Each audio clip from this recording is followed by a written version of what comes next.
This is me, and this is my Falcon. Recently, I completed the ultimate quest of every NA Falcon owner. I achieved NA+T.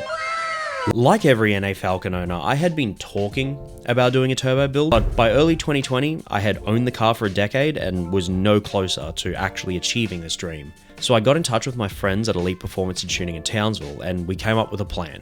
First, I would buy all the parts needed to do the turbo build. Then I would drive the car up to Townsville, we'd pull the engine out, check that it was in good condition and could be used. Then we'd put all my new turbo parts in and on the engine, slap it back in the car and tune it. With this, I would finally achieve my decade-long dream of turbocharging the Falcon. Southeast Queensland's lockdown has been extended until Sunday as health With increasing lockdowns, supply chain problems and the uncertainty of a recession, my plans for the turbo build got delayed again. In the meantime, I did some other things to prepare. I got a turbo rear end and had a TrueTrack LSD installed. I put in the gauges so that I could monitor oil temperature and pressure. But finally, after being delayed another 3 years, I bought the remaining parts and I told the boys at Elite Performance I was coming. And then I started the 1400-kilometer drive from Brisbane to Townsville. After 16 hours, I finally arrived at the workshop. I hadn't slept in the last 32 hours, but it's at this point that Matt delivered some incredibly stressful news. We had only 2 days to do all of the engine work needed, because Sam, who does all of the tuning, he was going to be flying down to Brisbane in a few days, so we had to have the car ready to tune before he leaves. So with no time to rest, we got started. CJ and I got started on getting the motor ready to remove. We removed the radiator fan, unbolted all the accessories attached to the motor, and then everybody marveled at the high quality workmanship of my custom XR front bar.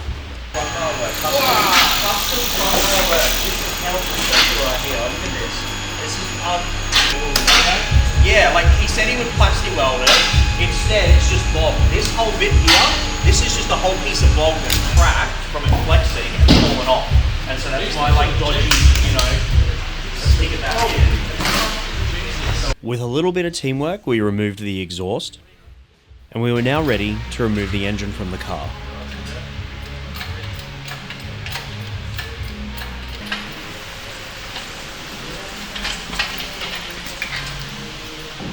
The cams and what condition they were in would be the first test as to whether this motor was worth turbocharging. Actually, it's not that bad.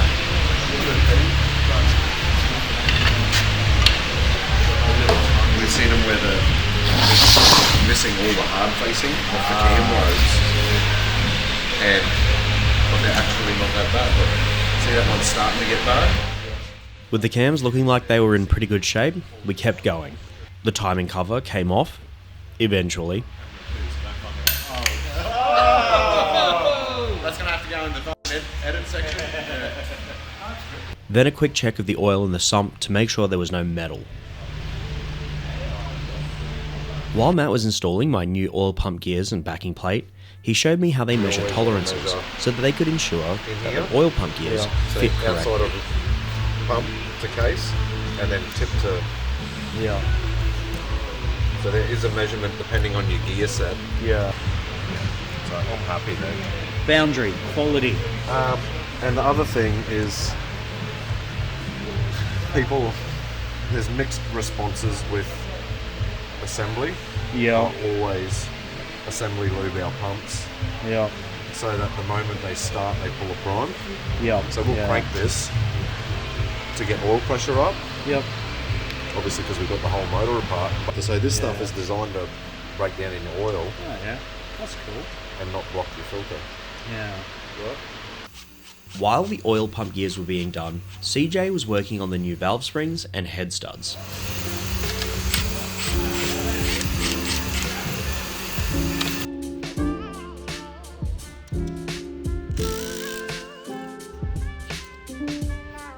With the oil pump back in, it was time for my new timing chain, guides and tensioner.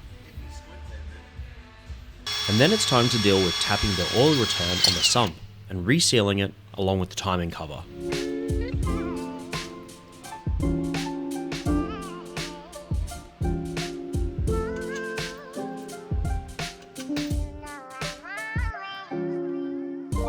It's at this point we suffered our first major problem.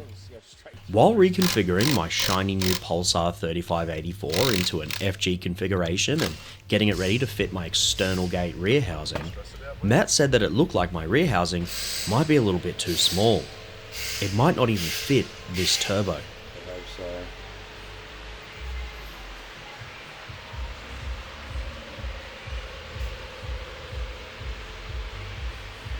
No. Oh, fuck off.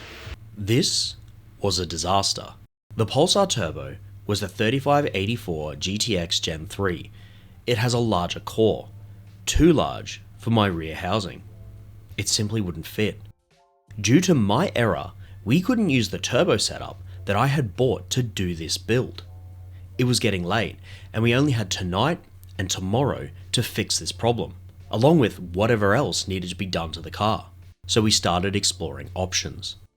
We could leave it internally gated, but then I would have wasted money on the external setup that I'd bought, and the car would have to be retuned when I did get a larger rear housing and put the external gate on. Could I get another rear housing to Townsville in time?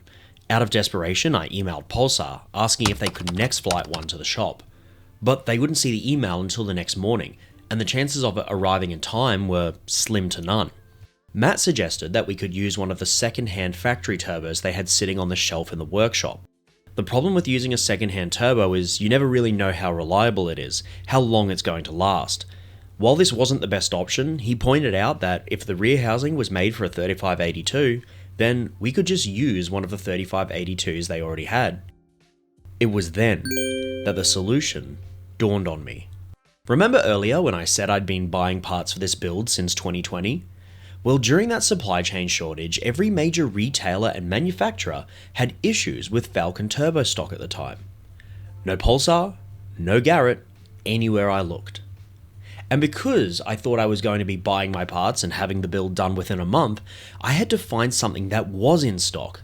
That turbo was Kinguawa, a Chinese brand that has a bad reputation among Falcon people because it's not a Garrett, but it actually is heavily used in the Euro scene. In my desperation to secure a turbo in 2020, I had purchased a brand new 3582 from Kinguawa, and at that very moment, it was sitting upstairs on a shelf in the Elite Performance workshop.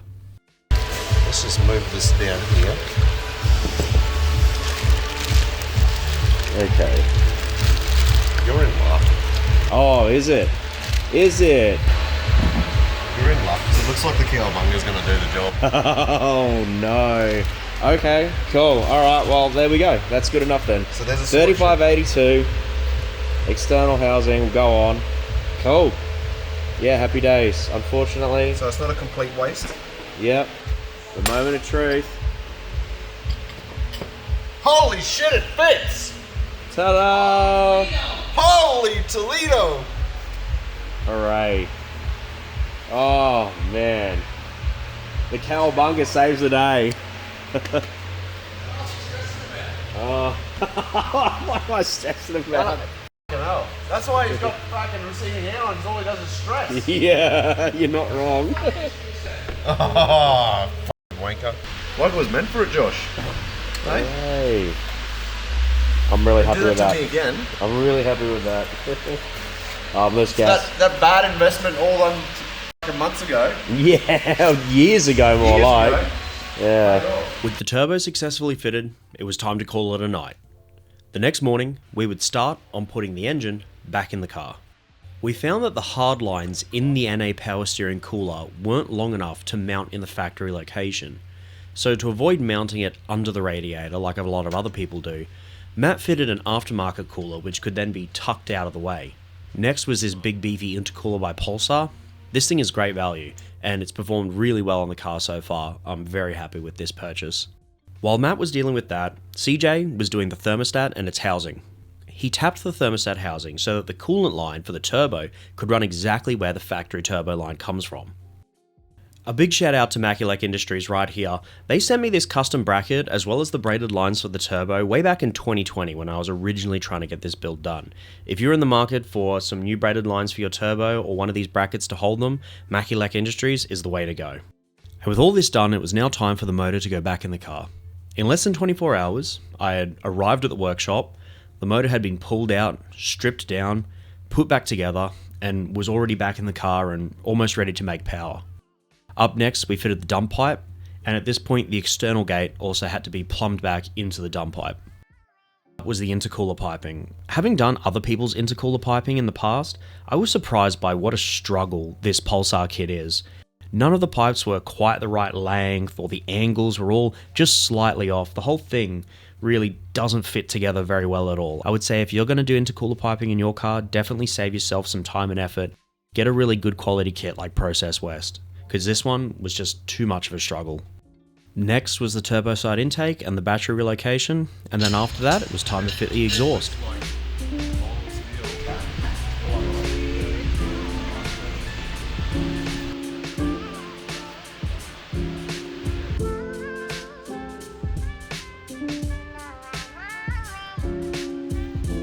It was now time to fill the car with fluids and turn it over to build up oil pressure.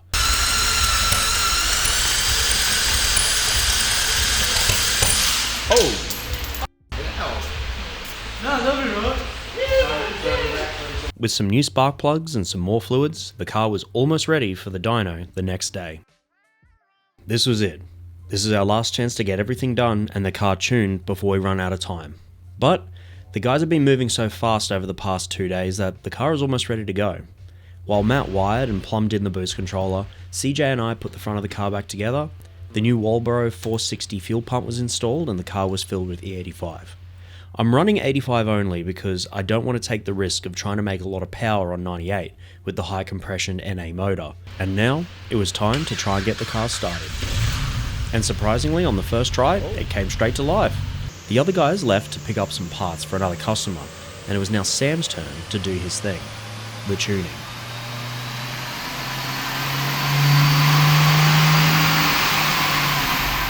After some time on the dyno to get the air-fuel ratio into an acceptable range, it was time to see how the car went on gate pressure.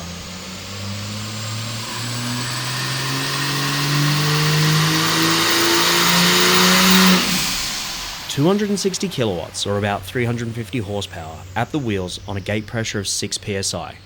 My car was now making more power than a factory XR6 turbo. Needless to say, I was impressed.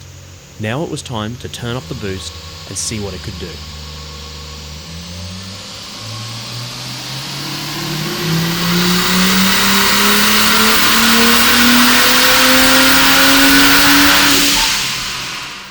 "300 kilowatts, about 400 horsepower, at 9 psi. This was a great result. It's at this point that Sam asks me, how far do I want to try and take this? Because although we're making some pretty good power, there's a potential problem lurking in the shadows. If you've watched my videos before, you might know that I did a 5-speed to ZF gearbox swap a few years ago. And while I've got a turbo tail shaft and diff, I only have an NA-ZF, so it's capable of handling a bit of power, but nowhere near as much as the turbo ZF. The predicament we now face is that it looks like the motor is going to continue to happily make more power. But what happens if the gearbox can't take it and breaks? It might not even break here on the dyno. It could fail on my drive back to Brisbane from Townsville, stranding me on the side of the road 1,000 kilometers from anyone that I know who could come and help. We could take some preventative measures. Sam had tuned the ZF to protect it a bit more, but there was only so much that could do to actually help. Not wanting to push my luck too far, I say, let's give it a few more pounds and see how it goes.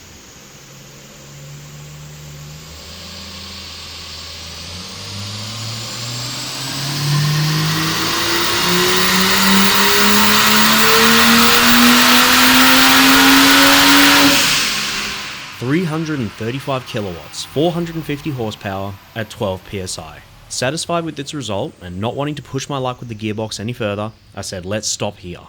A little while later, the others get back from their parts run, and they wanted to see the car do a pull on the dyno. It's here that I should probably point out that, through the magic of editing, I've only shown a few of the runs the car actually did. Sam is meticulous when it comes to his tuning, so he put the car through a number of runs and had been making adjustments as needed to ensure the tune was safe. But this also meant that the car had gotten a bit hot. Between the last run and the others getting back to the workshop, it had had some time to cool back down. And so it was with this final run on the dyno that we saw the true potential of this build.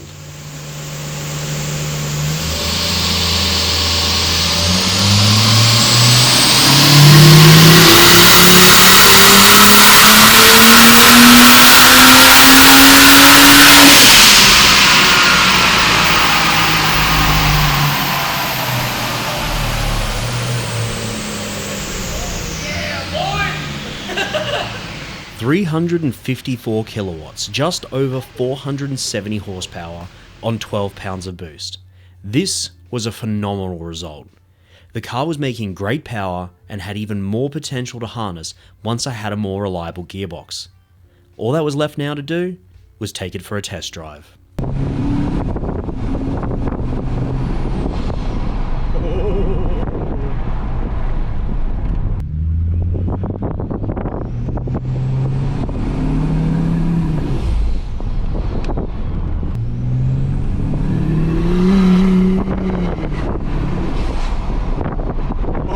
Holy fuck! This project took years for me to actually do, but in the end, I couldn't be happier. I'm excited for the future of this car as well. If I can find a turbo gearbox and put it in, I wonder how far I can push the NA motor before it breaks. Wouldn't that be interesting to see? I couldn't have done this without the guys at Elite Performance and Tuning in Townsville. Literally, you saw yourself how much they did and how quickly they did it. While most workshops are afraid to do anything involving turbos on NA Falcons, the guys at Elite have supported me and helped me since day one. I can't thank them enough. I hope that if you've been dreaming about turbocharging your NA Falcon, this video helps to inspire you to actually do it. I hope you love it as much as I love mine. Subscribe if you enjoyed this video, and I'll see you all probably in a few months' time, knowing how bad my posting schedule is.